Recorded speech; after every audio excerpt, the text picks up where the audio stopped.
Welcome welcome welcome प्यारे बच्चों, आ गए आप। बहुत बढ़िया। क्या ले आए सर आज? तो सर आज ले आए हैं सीबीएसई की अपडेट्स। क्या क्या अपडेट्स हैं? कंटेंट बताइए सर सबसे पहले। तो 4 अपडेट हैं, मोस्ट इंपॉर्टेंट अपडेट हैं। क्या क्या अपडेट है? सबसे पहली खबर मिलेगी आपको सिलेबस चेंज से रिलेटेड। दूसरी खबर मिलेगी आपको कि स्कूल्स कब रीओपन होंगे। तीसरी खबर मिलेगी आपको सेंटर से रिलेटेड, जो पिछले साल का बैच था उनके जो पेपर रह रहे हैं उनके जो सेंटर है उससे रिलेटेड। और चौथी खबर मिलेगी आपको कि भैया अब सेकंड टर्म थर्ड टर्म के पेपर, फर्स्ट टर्म के पेपर जब स्कूल रीओपन होंगे, कब होंगे, कैसे होंगे, ये सारी की सारी खबर इस वीडियो में है विद पुख्ता सबूत। बहुत बढ़िया, बहुत बढ़िया। एक बात बता देता हूं वीडियो शुरुआत करने से पहले, आपको अगर क्लास 10th 11th 12th की लेक्चर्स, वीडियोस, चैप्टर्स पढ़ने हैं, मैं डिस्क्रिप्शन में लिंक दूंगा, आप जाके पढ़िए। ठीक है, स्टार्ट कर लेते हैं वीडियो। तो सबसे पहले जो खबर स्टार्ट करेंगे, कौन सी करेंगे कि भैया हमारा सिलेबस कितना कम हुआ है। ठीक है, तो पहले मैं आपको खबर बताता हूं, फिर आपको क्या दिखाता हूं, उसका सबूत दिखाता हूं। क्या खबर? ठीक, खबर यह है कि सिलेबस कम होने जा रहा है। जैसे कि मैंने अपनी पहली वीडियोस में बताया है, सिलेबस कम हो रहा है। कितना सिलेबस कम हो रहा है उसकी गारंटी अब आपको मिल रही है। क्या गारंटी है भैया? क्लास फर्स्ट से लेके क्लास 12 तक के बच्चे जो है वो उस बात को ध्यान से सुने। क्लास फर्स्ट से लेके क्लास 12 तक के, अब फर्स्ट सेकंड वाले तो देख नहीं रहे होंगे ना, है ना, बट उनके मम्मी पापा कोई रिलेटेड देख रहा हो तो उसके लिए भी ये खबर है। क्या खबर है कि भैया क्लास फर्स्ट से लेके क्लास 12 तक के जो बच्चे हैं उनका सिलेबस रिड्यूस हो गया है। कितना रिड्यूस हुआ है? 25 से 30% रिड्यूस सिलेबस होगा। आपको इसमें जो सीबीएसई है 1 हफ्ते बाद सर्कुलर जारी कर देगी स्कूल्स को, और स्कूल फर्दर आपको नोटिफाई करेंगे कि क्या सिलेबस कम हुआ है। पहले बता देता हूं, बच्चों के माइंड में बहुत सारा कंफ्यूजन है, सर हमने कुछ जो पढ़ लिया उसका क्या होगा, ये वो सब बकवासबाजी। ठीक, सुनो इस बात के लिए, आपने जो पढ़ लिया वो बहुत बढ़िया, सबने जाहिर सी बात है जो पहले चैप्टर्स हैं वो पढ़े होंगे। अब कोई महान तो होगा नहीं कि जिसने लास्ट चैप्टर से स्टार्ट किया होगा सिलेबस, शुरुआत के चैप्टर से स्टार्ट किया होगा। एग्जाम्पल के तौर पे क्लास 12 का एग्जाम्पल ले लेते हैं। क्लास 12 के बच्चों ने जो पहला चैप्टर स्टार्ट किया होगा वो होगा इलेक्ट्रिक चार्जेस एंड फील्ड। उसके बाद अपना इलेक्ट्रिक पोटेंशियल बढ़ाओगे, फिर करंट इलेक्ट्रिसिटी पाए होंगे। बट उन्होंने ऐसा तो किया नहीं होगा कि भैया पहले सेमीकंडक्टर कर लिया, ऐसा तो कतई नहीं होगा। ठीक, तो जो बच्चों ने पहले वाले सिलेबस का पढ़ लिया है, यानी कि शुरुआत के चैप्टर्स पढ़े हैं, बहुत बढ़िया, शुरुआत के चैप्टर्स रिमेन ऐसे ही रहेंगे। There will be no change in शुरुआती चैप्टर्स।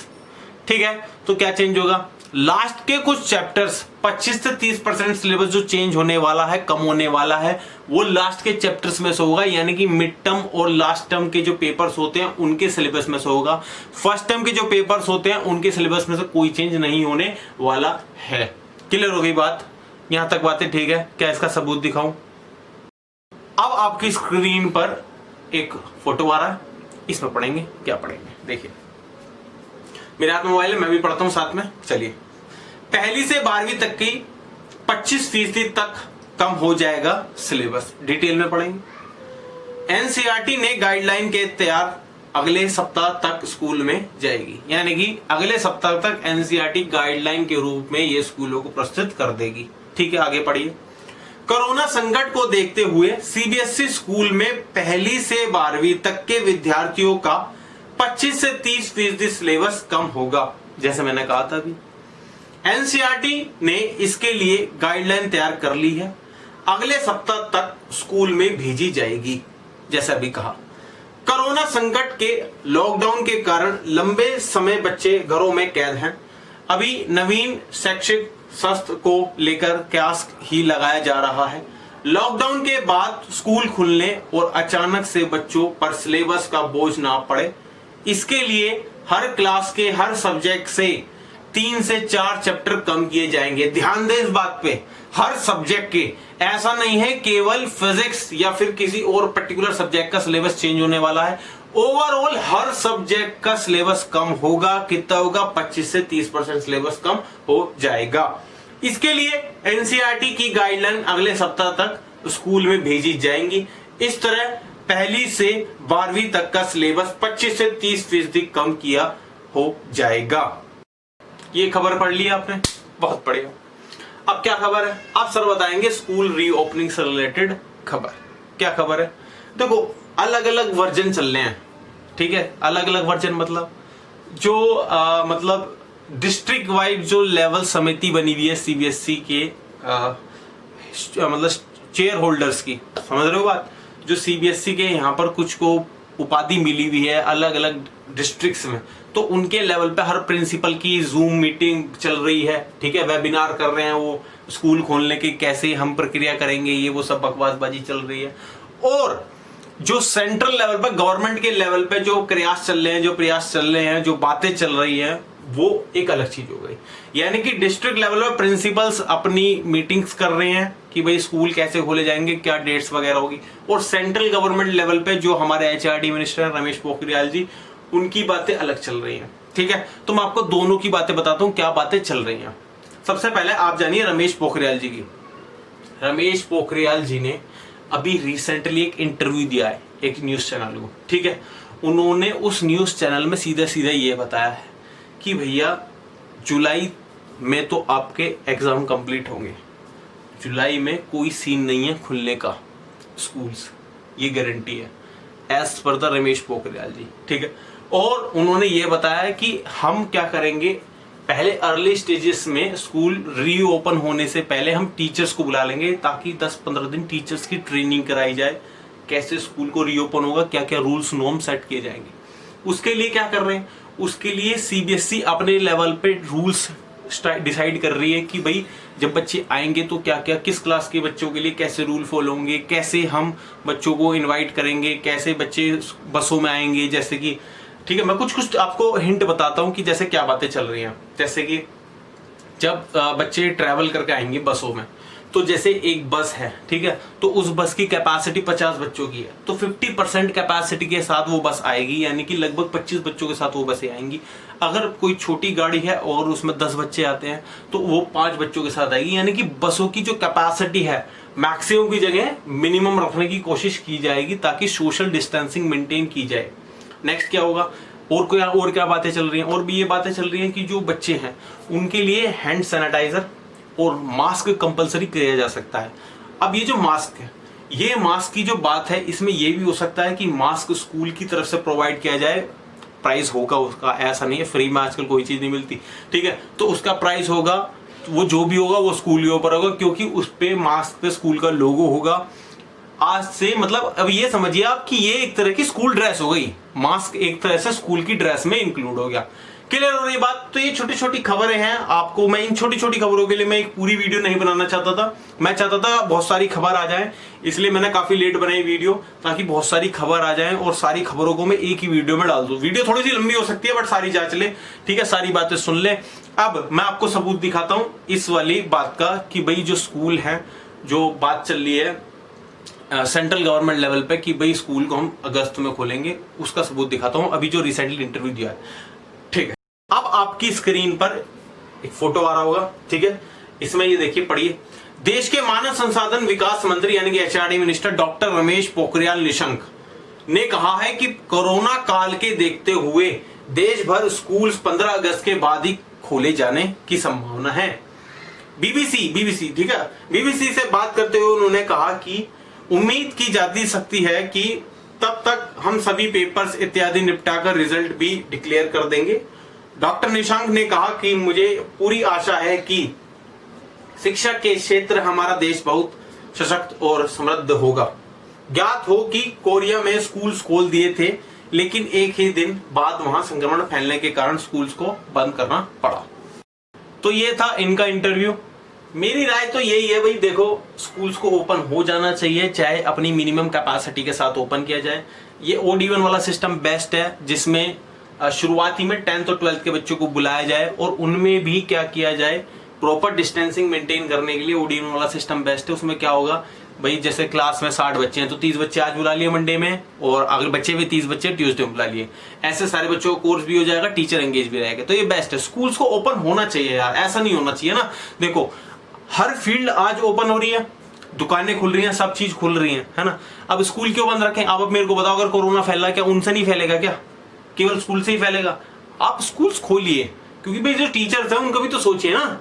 अगर कोई ये वीडियो देख रहा है तो उनसे मेरी रिक्वेस्ट है कि भैया स्कूल को ओपन किया जाए, अपनी मिनिमम कैपेसिटी के साथ, अपने मिनिमम रिसोर्सेज के साथ ओपन किया जाए। क्लियर हो गई बात? ठीक, चलिए, तो मैंने आपको ये सबूत दिखा दिया, तो 2 बातें हो गई। अच्छा, इसमें भी एक बात रह गई थी जो मैंने आपको कहा था कि मैं आपको जो डिस्ट्रिक्ट लेवल पे जो प्रिंसिपल्स की मीटिंग चल रही है, जूम ऐप पे वेबिनार कर रहे हैं वो, ठीक है, उनमें क्या बातें चल रही हैं, तो भैया उनकी भी एक अभी खबर छपी थी।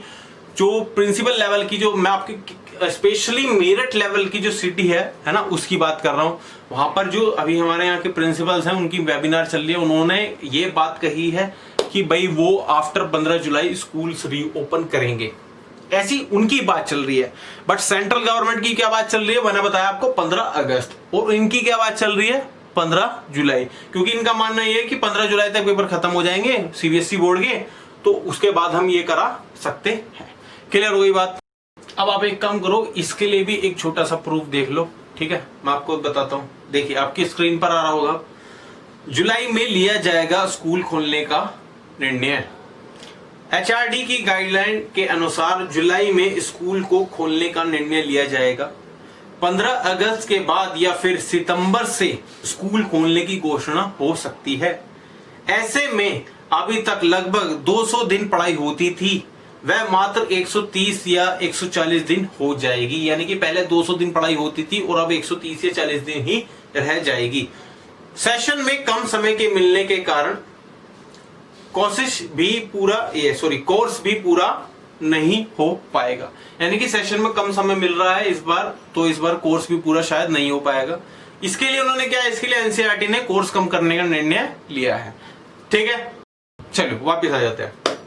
अब क्या बात है? अब बात यह है कि भैया तीसरी बात पा जाते हैं फाइनली कि आपके जो पेपर्स होंगे, second term, first term, third term के जो पेपर होंगे वो किस हिसाब से होंगे, मैं आपको थोड़ा सा आइडिया दे देता हूं। ठीक है, आइडिया ये है, फर्स्ट टर्म के जो पेपर होंगे, आपको जो स्कूल्स में ऑनलाइन पढ़ाई कराई जा रही है, ध्यान दें इस बात पे, आपको जो स्कूल्स में ऑनलाइन पढ़ाई दी जा रही है, उसके बेस पे फर्स्ट टर्म के पेपर होंगे। ठीक है, आप जब स्कूल आएंगे तो आपको एक बेसिक रिवीजन दिया जाएगा और रिवीजन के बाद आपके फर्स्ट टर्म के पेपर करा दिए जाएंगे ऑन द बेसिस ऑफ जो स्कूल में पढ़ाई की जा रही है ऑनलाइन। क्लियर हो गई बात? अब बचे सेकंड टर्म और थर्ड टर्म। तो फर्स्ट टर्म के जो पेपर हैं वो तो उसी सिलेबस पे होंगे जो आपको करा दिया गया स्कूल्स में। अब बचे सेकंड टर्म और थर्ड टर्म, यानी mid term, third term. Mid term, third term में क्या होगा उसके लिए सुनिए।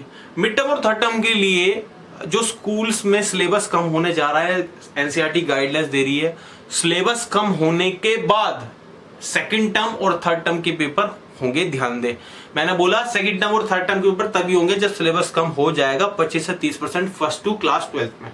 क्लियर हो गई बात? बहुत बढ़िया, तो ये बात क्लियर हो गई। अभी इसका एक काम करो, सबूत देख लेते हैं। तो अब आपकी स्क्रीन पर ये आ रहा होगा, सेकंड व थर्ड टर्म से हटेंगे चैप्टर्स, सेकंड व थर्ड टर्म से हटेंगे चैप्टर। इसके तहत सेकंड और थर्ड टर्म के सिलेबस में कई चैप्टर हटाए जाएंगे। सिलेबस में बचे शेष चैप्टरों के आधार पर एग्जाम होंगे। स्कूल खुलने पर फर्स्ट टर्म होने के बाद इसे लागू किया जाएगा। सेकंड और थर्ड टर्म की पढ़ाई बदलते हुए चैप्टर के अनुसार होगी। क्लियर हो गई? इस बात में कोई संदेह नहीं होनी चाहिए कि भाई मैंने अभी क्या कहा कि यानी कि फर्स्ट टर्म में कोई चेंज नहीं होने वाला। सेकंड और थर्ड टर्म के जो पेपर होंगे वो आफ्टर द क्या सिलेबस जो कम हो जाएगा तो उसके रिलेटेड होंगे जब सिलेबस कम होगा। क्लियर हो गई बात? बहुत बढ़िया। अब क्या करेंगे? अब बढ़ेंगे सर फोर्थ न्यूज पे। ये फोर्थ न्यूज किसके लिए है? ये फोर्थ न्यूज उन बच्चों के लिए जो पिछले साल 12th में थे, यानी कि जो सेशन अभी गया जिनका रिजल्ट नहीं आया, कुछ पेपर बच गए हैं। क्लियर हो गई बात? जैसे कि अगर ऑल ओवर इंडिया के लेवल की बात करें तो केवल बीएसटी जो मेन पेपर है कॉमर्स सेक्शन का वो रह गया है। ठीक है, और जो नॉर्थ ईस्ट दिल्ली के बच्चे थे उनके मेन पेपर रह गए, वरना ऑल ओवर इंडिया के तो पेपर मेन पेपर सारे हो गए हैं, केवल बीएसटी का पेपर रह गया है। ठीक है, तो अब बच्चे बात करेंगे एग्जामिनेशन सेंटर की कि भैया एग्जामिनेशन सेंटर का क्या होगा। आपको मैंने पहले की वीडियो में बताया था कि भैया जो एग्जामिनेशन सेंटर हैं वो सेल्फ सेंटर हो गए हैं, यानी कि जिस स्कूल में आप पढ़ते थे, जिस स्कूल में आपने पढ़ाई करी है, जिस स्कूल से आपको रोल नंबर मिला है, उसी स्कूल में आपका सेल्फ सेंटर पड़ गया है। यानी कि अब आपको किसी और स्कूल में नहीं जाना जहां पर आपका सेंटर पड़ा था। अब वो सेंटर आपका कैंसिल कर दिया, यानी कि सेल्फ सेंटर हो गया। जिस स्कूल में आप पढ़ते हैं तो वहीं आपको क्या देना होगा, पेपर देना होगा।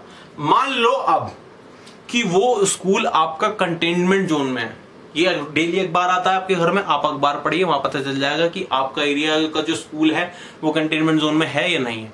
ठीक है, तो अगर आपका स्कूल कंटेनमेंट जोन में आता है, ध्यान से सुने इस बात को, तो आपके स्कूल में पेपर नहीं अलाउड होगा, क्योंकि कंटेनमेंट जोन में पेपर देना अलाउड नहीं है, सोशल गैदरिंग अलाउड नहीं है, पहली बात तो अगर आपका स्कूल कंटेनमेंट जोन में लाई करता है तो आपके स्कूल में पेपर नहीं होगा। कहां होगा ये भी सुनिए।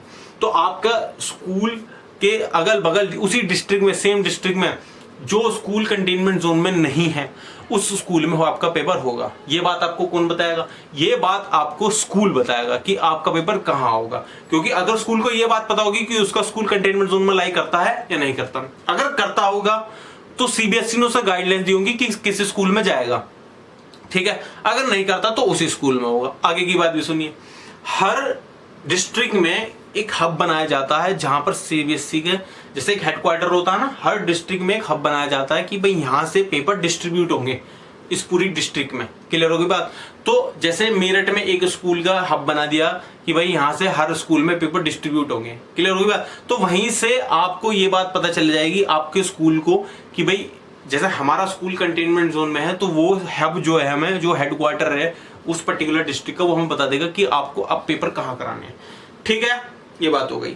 ये तो हो गई बात अपने सेम स्कूल की। अब बात करते हैं उन बच्चों की जो बच्चे कहीं और चले गए हैं। मतलब जैसे मान लो वो मेरठ में पढ़ते थे, ठीक है, और बट लॉकडाउन में वो गाजियाबाद चले गए, कहीं और चले गए, कारणवश कुछ भी हो, किसी भी कारणवश वो कहीं भी गए हो, बट वो अपनी जहां मेन लोकेशन थी पेपर देने की, सेल्फ सेंटर की, अपने एग्जाम देने की, अगर वो शिफ्ट हो गए हैं तो उनके लिए खबर है कि भैया वो कहाँ चले गए। देखो क्या खबर है, तो खबर ये कहती है कि मान लो अगर कोई मेरठ का बच्चा जो मेरठ में पढ़ता था, मेरठ में उसका एक सेंटर था, वो गाजियाबाद चला गया लॉकडाउन के दौरान, अब तो वो गाजियाबाद है, वो वापस नहीं आ सकता, तो अब वो कैसे देगा पेपर? तो उसके लिए गाइडलाइंस ये है कि वो अपने स्कूल से संपर्क करेगा, स्कूल अब फिर सीबीएसई से संपर्क करेगी और बताएगी कि भी हमारे यहाँ का एक बच्चा जो है वो वहां शिफ्ट हुआ है, गाजियाबाद में है। क्लियर होगी बात? तो फिर क्या कराया जाएगा? फिर ये कराया जाएगा, सीबीएसई उसका सेंटर चेंज करेगी उस पर्टिकुलर बच्चे का, और जिस सिटी में वो है उसी सिटी में उसका सेंटर कर देगी, यानी कि जब वो गाजियाबाद में है तो उसका सेंटर गाजियाबाद में ही कर दिया जाएगा। क्लियर हो गई बात? आपको क्या करना, अगर आप गाजियाबाद में फंस गए हैं तो इसका मतलब आपको स्कूल को संपर्क करना, स्कूल सीबीएसई संपर्क करेगा, सीबीएसई वापस स्कूल को गाइडलाइन देगा कि इस बच्चे का सेंटर वहां कर दिया गया है और सेम डिस्ट्रिक्ट में आपका सेंटर कर दिया जाएगा जिस डिस्ट्रिक्ट में आप अवेलेबल हैं। अब मान लो कि भैया आपका जो डिस्ट्रिक्ट था वो पूरा कंटेनमेंट जोन में है, जब गाजियाबाद भी कंटेनमेंट जोन में है, अब क्या होगा? तो उसके लिए सीबीएसई ने गाइडलाइंस ये दी है, मान लो जिस डिस्ट्रिक्ट में आप अवेलेबल है और वहां आपका कंटेनमेंट जोन में है, तो उसके लिए क्या करेगा सीबीएसई? उसके लिए उसके जो बगल वाली डिस्ट्रिक्ट होगी, बिल्कुल पास वाली डिस्ट्रिक्ट, उसमें आपका सेंटर को ट्रांसफर कर दिया जाएगा। मतलब जैसे आप ये मान लो नोएडा, गाजियाबाद के बराबर में कौन है? नोएडा, तो आपका सेंटर कहां कर दिया जाएगा? नोएडा में कर दिया जाएगा, क्योंकि गाजियाबाद क्या है? कंटेनमेंट जोन है। तो इस तरह से सीबीएसई ने ये गाइडलाइंस दी है। अब बच्चों बात करेंगे उन बच्चों की जो अब्रॉड में रहते हैं, जो सीबीएसई के कुछ स्कूल अब्रॉड में भी है, ठीक है, तो उन बच्चों के लिए ये बात है। तो जो बच्चे अब्रॉड में रहते हैं उनके लिए सीबीएसई ने साफ तौर पे कहा है कि भैया अब आपके कोई पेपर नहीं होंगे, जो बच्चे देश में हैं, इंडिया में हैं, सिर्फ उन्हीं के पेपर होंगे, बचे हुए पेपर। बाकी जो अब्रॉड में हैं उनके पेपर अभी फिलहाल नहीं होने वाले। और जो बच्चे विकलांग हैं, ठीक है, डिसेबल हैं, उनके भी पेपर अभी नहीं होने वाले। तो ये थी सारी खबरें। मैंने आपको बताया, क्या बताया? मैंने आपको बताया कि भैया हमारे जो सिलेबस है वो कम होने जा रहा है 25 से 30% class first to class 12th। और उसके बाद मैंने आपको बताया स्कूल रीओपनिंग की खबर कि भैया 15 अगस्त से स्कूल रीओपन होने की खबर पुख्ता है। क्लियर हो रही बात? वरना तो सितंबर में, अभी जुलाई में कोई चांस फिलहाल नजर नहीं आ रहा, ठीक है। और उसके बाद फिर मैंने बताया आपको first term, second term, third term के पेपर कैसे होंगे, फिर मैंने आपको बताया सेंटर्स के बारे में। तो ये थी अभी तक की सारी न्यूज। जो इधर उधर की बातें, छोटी छोटी बातें हैं, वो मैं उसके लिए अलग से वीडियो नहीं बनाना चाहता। मैं चाहता हूं कि भाई एक ही वीडियो में आपको सारी नॉलेज मिल जाए। वीडियो थोड़ी सी लंबी होगी, उसके लिए कोई बात नहीं, बट आपको सारी नॉलेज मेरे हिसाब से मिल गई होगी। वीडियो अभी भी देख रहे हैं, बहुत बढ़िया। अच्छी लगी लाइक कर दो, बेकार लगी डिसलाइक कर दो। चैनल पर न्यू हो सब्सक्राइब कर दो। वरना तो बाय कर दो।